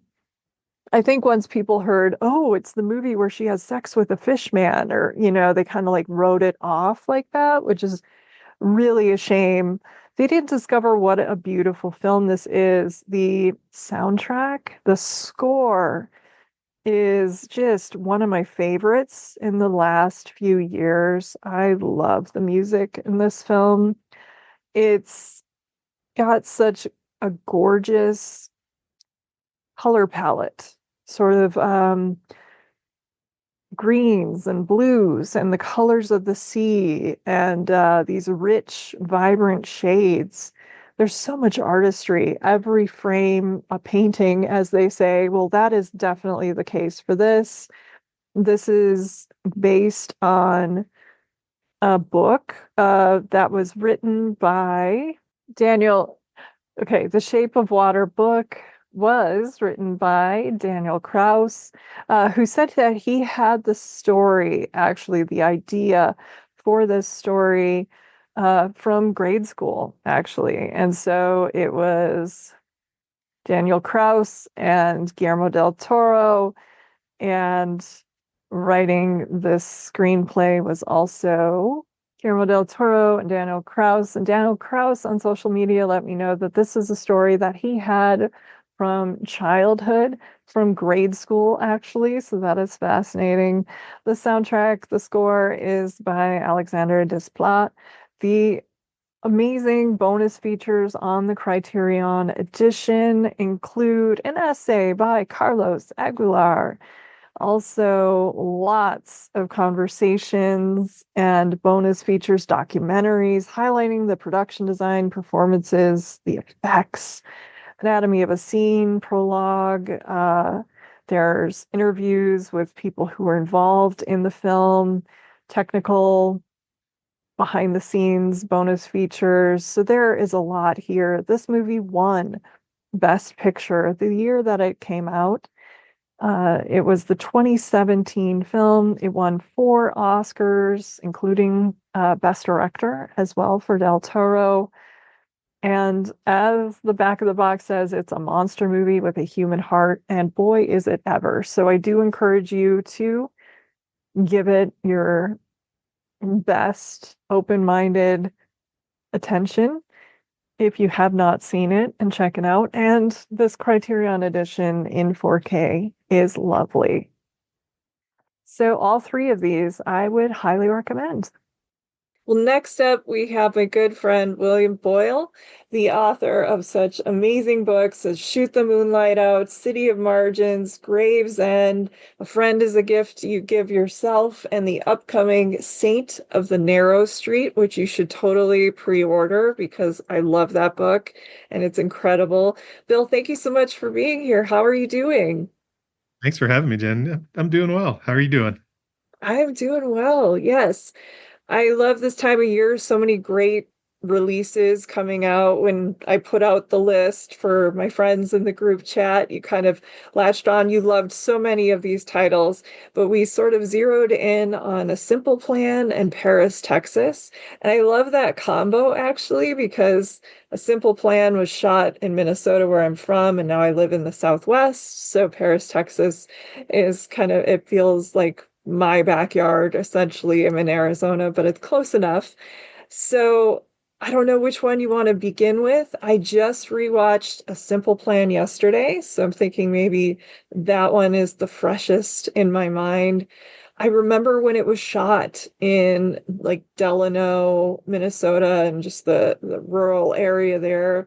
It was really exciting news, a huge movie. Sam Raimi, I know Mike Nichols was the first attached, and then it was like Ben Stiller, and we had a bunch of people in development hell. The book takes place in Ohio, and then they moved it to Minnesota.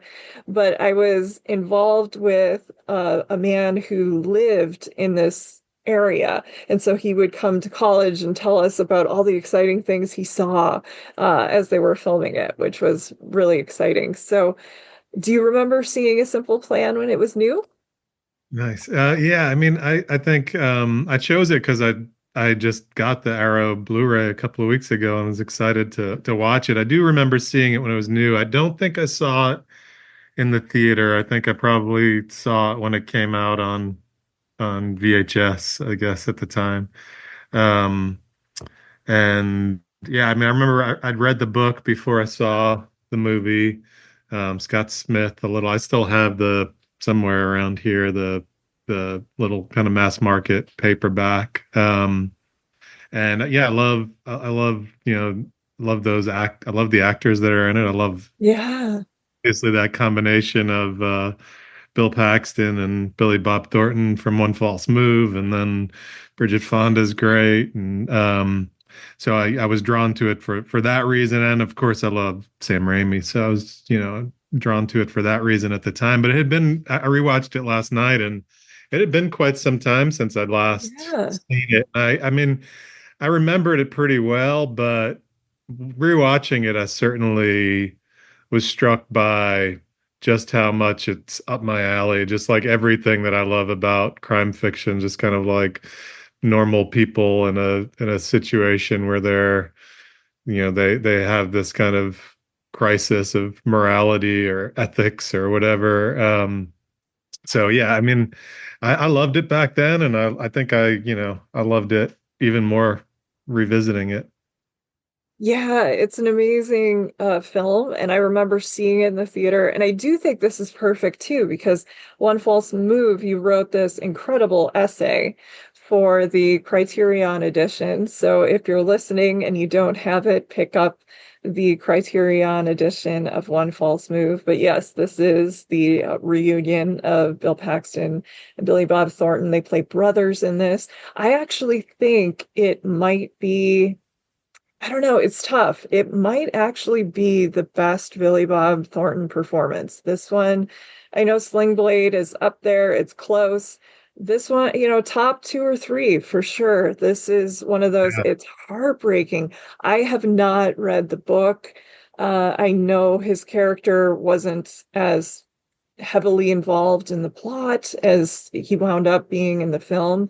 But I mean, I think he is kind of the conscience or the soul. I love how the beginning of the film, you imagine Paxton and his beautiful pregnant wife, Bridget Fonda, especially, is going to be like the voice of reason. And as it goes along, they become the most evil. And actually, she is kind of a Lady Macbeth character. Yeah. Yeah, it's a brilliant, I mean, it's definitely a brilliant kind of maneuver that the Yeah. film makes. And I think I'm with you. I mean, I think it might be Billy Bob Thornton's best performance. I Yeah. generally like him a lot. Yeah. I'm sure there's some other stuff that kind of blanking on that I would put up near the top, but this is Yeah. it's got to be up there, and it feels like it. I don't know. I mean, I haven't gone back and kind of watched his development as an actor, but it feels like this was some sort of defining Yes. moment in retrospect and kind of shaped who he became as an actor in a lot of Hmm. ways. More than I think Sling Blade even. Yeah, I agree with you. I think Sling Blade might have been so personal and it was his, driving force and everything. But when he actually was, like an actor for hire, Yeah, in this, it really just showed what he could do and how he could sneak up on you yeah, and, just hit you right in the gut and the soul, which by the end of the film is just so devastating. yeah. Yeah. Yeah. Brilliant. I mean, it's brilliant. That whole ending sequence is so Oh my good. gosh. Um, Yeah, I love a snow noir, yeah, and it's perfect. We did see this in the theater. I remember it was a packed house because of Minnesota, but this came after Fargo, and I think a lot of people were assuming it was going to be exactly like Fargo, but that is sort of a deadpan, pitch black, dark comedy. Drama, mystery, it's a bunch of things. It's Cohen. And yeah, this is like gothic noir. It's kind of got a Greek tragedy thing happening, or almost biblical with the brothers. Yeah, yeah, yeah. I It can't feels see. much more, in a lot of ways, it feels much more like a kind of 40, kind of classic Yeah, 40s, kind of humanist, moralist kind of noir. I Uh, agree. yeah, it's yeah. So it came out. When did it come out in '98? Yeah. Yes. Hmm. Um, Yeah. In the yeah, 4K edition, the new Blu-ray, it's available. It's beautiful. There are a lot of special features. I haven't dug into all of them yet because the disc did just come out. But yeah, yes. same here. I just rewatched the movie, but I haven't. I know there's some commentary tracks I'm excited to listen to and some other stuff that looks great. Yeah. Yes. And Paris, Texas is one of those movies that I remember renting a million times as a teenager. I didn't get it fully. I don't know that you really do get it. You just kind Yeah. of, I was caught up. I was bewitched by it, the spell of the movie. And I remember the first time I saw it, I wasn't sure exactly what to make of it, but then I just kept going back and I kept finding myself wanting to rewatch this film. Sam Shepard is someone who I don't know that I was a huge fan of until I read Sam Shepard. When I went to college, I read Cruising Paradise. Yeah. I found it in the bookstore. I think it was like my first fun purchase in a college bookstore, and I was like 16 and super excited. And I read it, and all of a sudden, it made me a big Sam Shepard fan. Bender's huge fan, but this would have probably been the first film that I saw. And then I saw like Wings of Desire. I only saw Alice of the Cities actually a couple years ago and American Friend a couple years ago. And so then I wanted to go back and rewatch, but I feel like Paris, Texas has a lot in common with Alice in the Cities. Yeah. Yeah.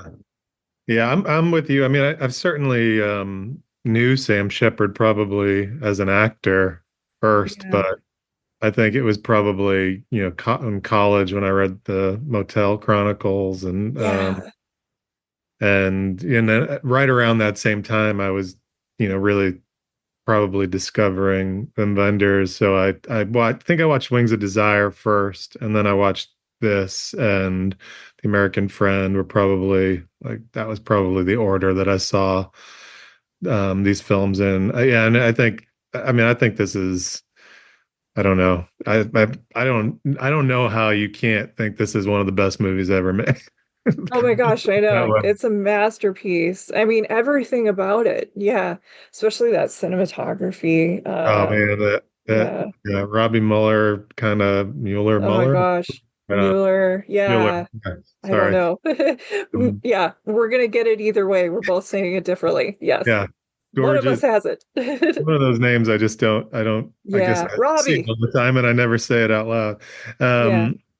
Yeah, just gorgeous, gorgeous light, just incredible performances, incredible script. I mean, I really think it. I mean, if I was making like one of those kind of top 10 lists of all-time favorites, this would be up there near the top. And in fact, I was looking yesterday, I was really surprised. I was like, this has got to be. I mean, I have no that Sight and Sound list that came out whenever it was last year, a couple of years ago now, of the greatest films of all time. I like all those movies, but I was Yeah. surprised that it was so. I mean, it was like 185 or something. Whereas I feel like Paris, Texas has got to be much higher than that. Come on. Yeah, exactly. I feel like sometimes the most insightful films about America and what America Yeah. is, and road movies are made by outsiders. And Yeah. so I do find that sometimes it takes an outsider looking at any topic to make us see something that we wouldn't normally because maybe we're so familiar with it in our lives. And so there was something really haunting about this movie. I mean, Fenders makes road movies and unlikely friendships and outsiders and stories of people with regret and loneliness and coming together in strange ways. But this film, it feels very, yeah, indicative. If you were making a movie or a list of the best movies or the best road movies in America, how is this not like one of the top five for sure? Maybe number one. Yeah. Yeah, it's great. Yeah. I also love, I mean, I think a lot of my favorite movies wind up being movies about America by non-Americans, actually. Yeah. I Yeah. mean, this would be at the top of that list. And Louis Malle's Atlantic City is one of my favorite movies of all time. And Oh, I remember that. Yeah. I put them in the same kind of category. And obviously those are both films written by I mean, Sam Shepard's not only a playwright, but was, largely known as a playwright, and Yes. Atlantic City is also written by playwrights. So, I mean, I think there's something there, something about just something unique about the way into the story. I mean, this movie is just so unique. In It fact, is. it's kind of dangerous for me to watch it sometimes because it's one of those texts that I just like, I think infects me in a Yeah, way. Like everything I try to do as a writer becomes like a, a bad copy of this when I'm kind of thinking a lot about it. It's just I that kind think of everybody would probably feel the same way. Like, oh, I can't watch this right now. Yeah. it's just almost too good. It's um too unique, too good that you can't ever quite achieve. Like someone else can't achieve what was achieved in this in this film, I don't think, you know.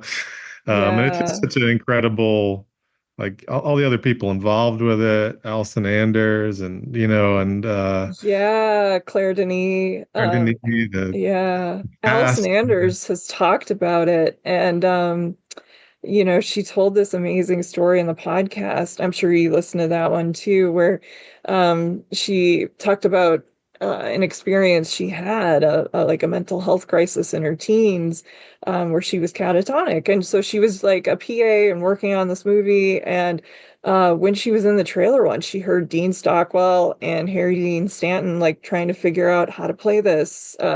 Like what would I be thinking and what would I, and she just all of a sudden said, well, I was that once. And they just kind of looked at her, and she was at first like, should I have said that?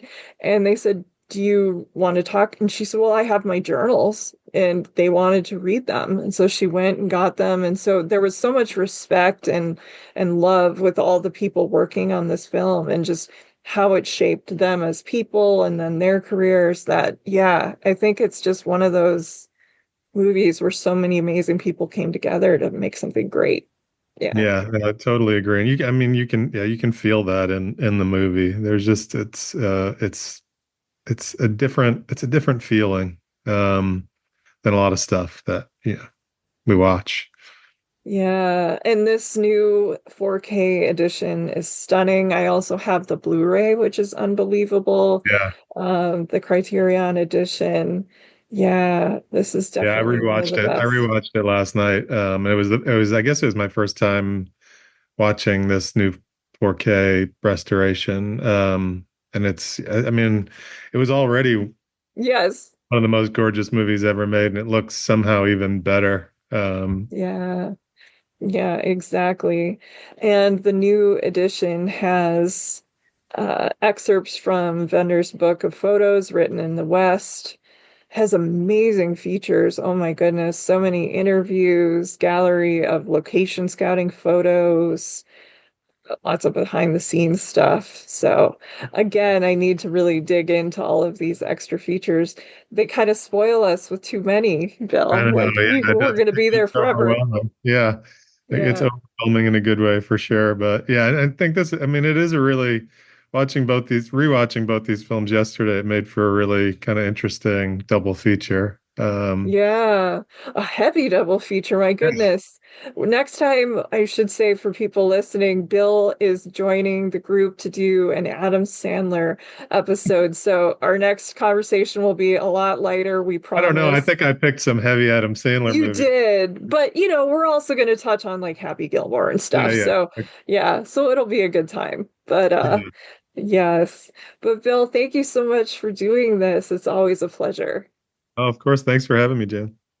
And as promised, I'm closing out the final episode of season 5, Watch with Jen, our 2024 season, with audio from the American Cinematheque introduction to White Palace, which was recorded at the Los Feliz Theater in Los Angeles at the end of August. On behalf of Watch with Jen, the introduction was done by Kate Hagen and myself as part of the Friend of the Fest podcast festival. We had a great time seeing this on the big screen with a very appreciative audience, many of whom had never seen the film before, which was very exciting. So I'm going to go ahead and include that introduction here. I was very nervous, so if you hear me with my voice shaking a little bit, that's what that is about. It was my first time in front of an audience hosting an event in years. I used to do this all the time. I ran a screening series at the Scottsdale Public Library years ago. It was like my favorite thing. I love talking to crowds and doing events. So I was a little out of practice with the pandemic. It'd been a few years, but I was really glad to have my friend Kate with me, who you heard on the episode with Griffin Dunn and Amy Robinson. And we talked about their production company, Double Play Productions. They had produced such great films as Baby It's You, After Hours, Chilly Scenes of Winter, and White Palace, among others, running on empty. And we were honored to show White Palace. So here you go. And thank you so much for your support and your listenership this season. I can't thank you enough. I did some more writing this season, and I'm going to go ahead and keep doing that. If you're a fan of my written essays, please consider supporting the podcast as part of our Patreon subscriber community. I'm going to also be stepping up the Watch with Jen bonus Rex videos of film recommendations in the new year. So I hope you enjoy those as well. And I just want to say thank you so much. Happy New Year. And we'll see you guys soon in season 6, 2025. Hello, everybody. My name is Cindy Flores, and I'm a programmer here at the American Cinematheque, and I'm so excited to welcome you to the Los Feliz 3 for our Friend of the Fest podcast film festival. We've asked a bunch of our favorite podcasts to choose and introduce films this week, so if you haven't had the chance to check out the lineup, we've still got it going for a few more days, so check that out online. And while you're there, you can look at all the rest of our programming. We've got some really fun stuff for Labor Day, so check that out. Subscribe to our newsletter. We update it almost daily. There's something for everybody. And as always, I want to give a big thank you to all of our staff, all of our volunteers. Tom, our projectionist, please give it up for him. And of course, all of our American Cinematheque members. You're the reason that we get to do this, that we get to create these fun festivals, that we get to invite all of our friends to present these great films, and I don't know, do a bunch of great stuff across 3 theaters. So thank you so much for continuing to support the American Cinematheque. You're the best. We love our members. And now, without further ado, please give a warm welcome to Jen Johans and Kate Hagen of Watching with Jen. Watch with Jen. Hello, how are you guys doing? Thank you. Good. Thank you so much for coming. I am Jen Johans, host of the podcast Watch with Jen, and this is my good friend, Kate Hagen, who is... Howdy, y'all. Yes, who's appeared on the podcast as a guest co-host on a handful of terrific episodes, including one on actor James Spader, which led to us appearing on Screen Drafts. Give a shout out to Screen Drafts. To rank his best work, myself as someone who earned a humanities scholarship for film school for writing about the actor in his huge breakout role as an adult in Soderbergh's masterful 1989 film, Sex, Lies, and Videotape, and Kate as a longtime Spaderologist. Anyone who knows Kate knows she is the girl for that. I will let Kate tell you more about tonight's movie, but before I do that, I want to thank you so much for supporting Watch with Jen. It's a show I launched in the beginning of 2020, just before the world went into COVID lockdown. This podcast started with me just recommending movies solos that listeners might have missed, but then it eventually evolved into this terrific series of conversations that feel like the friendliest and least stressful film survey courses, where each episode my guest selects a topic they're passionate about and 3 to 5 films that we watch ahead of time to discuss. We've covered everything from extreme sports crime movies to Visconti, De Palma, Scorsese, and others. We're now in our 5th season, over 200 episodes. If you haven't checked it out, do check it out. I'm sure there's some topic that we've covered that you would love, because there's a chance we've covered one or more of your interests. It's true. This year, we even crafted a 12-episode show in collaboration with my good buddy Blake Howard's One Heat Minute Productions that was devoted to Midnight Run, which is one of my favorites. And I know that that's playing in this festival, I think Thursday night, possibly. So look for that and go see it if you haven't, or see it again. It's Midnight Run. I am so fortunate to have had a great number of friendships develop on the show, like the one with Kate. And I want to just thank all of you for coming out, my kind listeners, remarkable guests. A couple of them are here tonight. Thank you. And I'm going to let Kate take it away and tell you more about White Palace. Well, first of all, thanks to Jen for having me on Watch with Jen, building our friendship all around James Spader. Magical things can happen. Absolutely. So I first discovered this movie when I was at the first peak of my Spader mania in high school as a sort of late night curiosity on the Encore Romance channel. But in the last 5 years, it's become really the comfort movie for me. I've seen it more times than I can count, and I'm pretty sure that I own the world's largest memorabilia collection for the movie, including, sorry, I have a prop. I'm not trying to be a White Palace Dustbuster, one of the weirdest pieces of movie swag a major studio ever made. When you watch the movie, the Dustbuster will make more sense, I promise. There's a real authenticity and electricity in this movie that I've rarely found in other studio movies, and nearly 35 years after its initial release, I still think it's one of the most moving mainstream romances ever released by a studio. While White Palace does deliver on its very steamy VHS cover, which you can see in the lobby, what really drew me into this movie was the captivating chemistry between its leads, Susan Sarandon and James Spader, and the searing power of their inexplicable chemical attraction towards one another. White Palace is a movie about love, yes, but it's also a movie about grief and what happens when those two eternal forces collide. White Palace is also the rare romantic film that dares to ask its audience to consider that maybe lust is just as powerful as love. And as you'll see, James Spader's character asks the question, what's the real difference between the two? Like many great cinematic love stories, White Palace is also fundamentally a film about class and the conflicts it creates, as expertly explored in its terrific screenplay by Ted Talley, who would go on to write a little movie called Silence of the Lambs, and Alvin Sargent, based on the best-selling novel by Glenn Savin. Max and Nora's relationship in this movie is threatened by some very real problems because of their family backgrounds, their age gap, their socioeconomic status, and there's a real sense of class consciousness in this movie that is almost completely absent from mainstream movies today. Stellar supporting turns by the great Eileen Brennan and Jason Alexander really add to the milieu of this great little love story.